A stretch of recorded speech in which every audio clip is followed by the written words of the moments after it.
keep this safely for me. When you want it back, you can't get it back.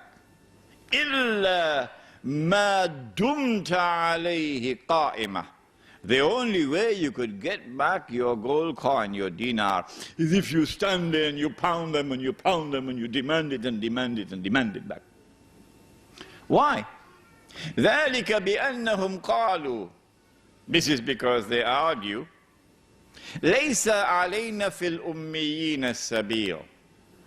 We have no moral obligations to these ummiyun. We have no obligation to maintain an ethical standard with these ummiyun. Ummi, when we use the term, we understand it as one who cannot read and write, but when a Jew uses it, he uses it to mean one who is not a Jew. Gentile. وَيَقُولُونَ عَلَى اللَّهِ الْكَذِبَ وَهُمْ يَعْلَمُونَ. Allah said, but they tell a lie against me, and they know it's a lie. And so in this ayah of the Quran, there is the word dinar. So sunnah money is also money in the Quran. Dinar is in the Quran, dirham is in the Quran, and when Allah speaks of a dinar in the Quran, I can assure you tonight, in Giyc, he's not talking about a paper dinar. He's talking about a gold coin. Sunnah money is in the Quran. I leave behind me two things. So long as you hold on to them, you will never go astray. The book of Allah, and we've abandoned it. And my sunnah, and we've abandoned it.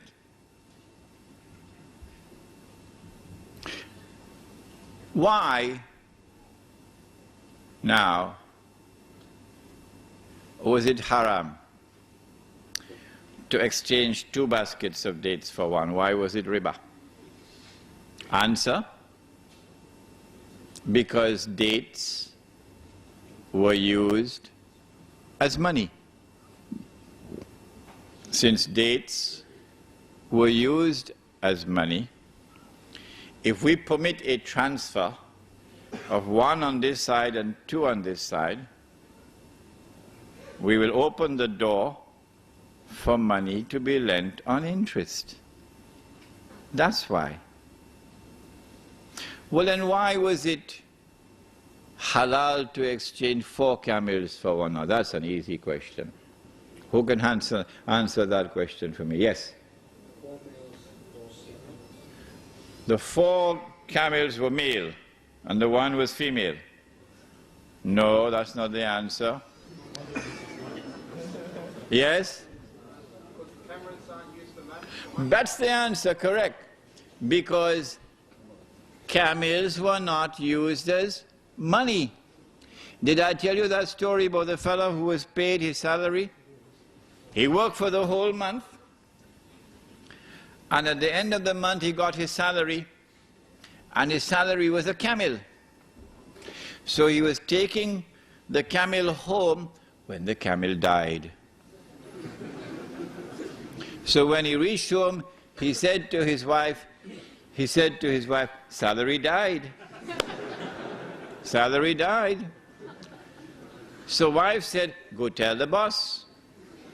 So he went and said, boss, salary died. Boss said, when I gave you salary, salary was alive. Salary was alive. Huh? Because animals are perishable. They can die. They can fall ill. If you use animals as money, you're going to have a mountain of problems on your head. And so animals were never used as money. Since animals were not used as money, you can have an exchange of 4 camels for 1, or 20 camels for 1.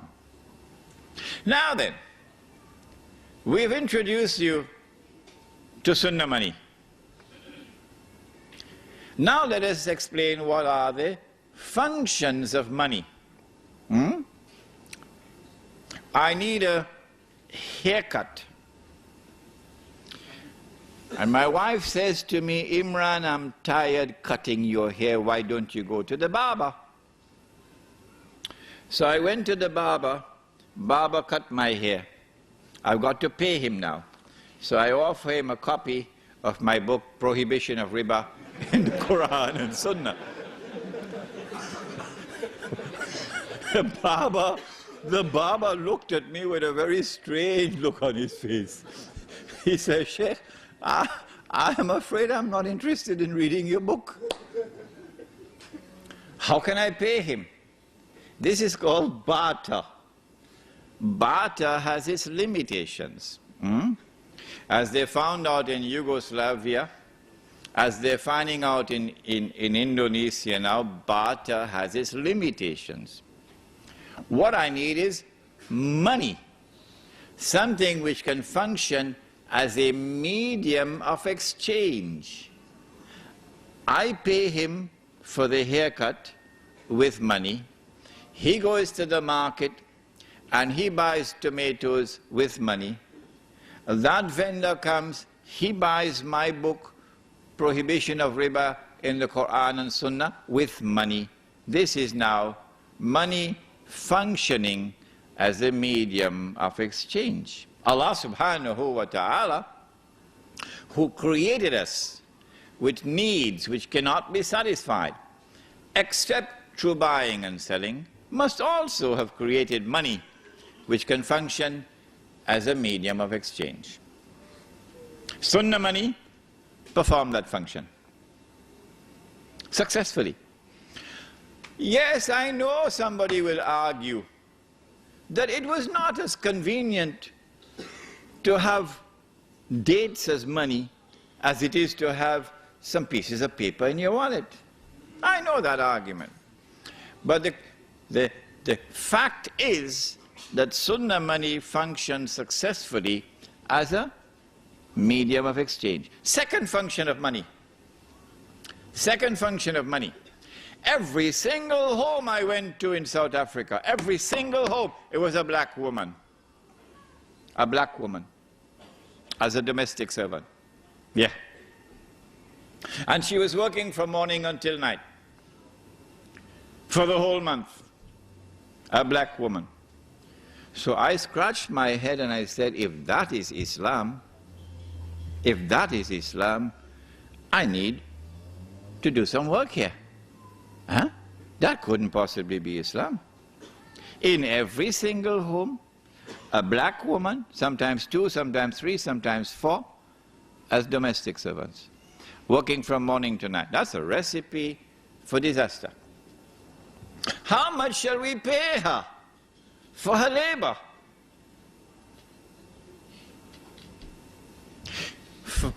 One of the functions of money now must be to be functioning as a measure of value. What is the value of the labor of that woman? She works for the whole month, and a unit which she understands is a bag of corn. They call it mealie, the staple diet of the African people in southern Africa. So maybe 40 bags of corn, maybe 5 or 10 she would use for eating, another 5 she'd use for clothing, another 5 she'd use for transport and so on. 40 bags of corn would be a measure of her value, of the labor. But then there's a third function of money. So long as we use Sunnah money functions successfully as a medium of exchange and as a faithful measure of value, so that she always got what would be a just wage. But there's a third function of money. If I work for the whole month and I get a salary with which I can buy a camel, you remember, and I take that money home and I say to my wife, put it away. 10 years later, when I take it out,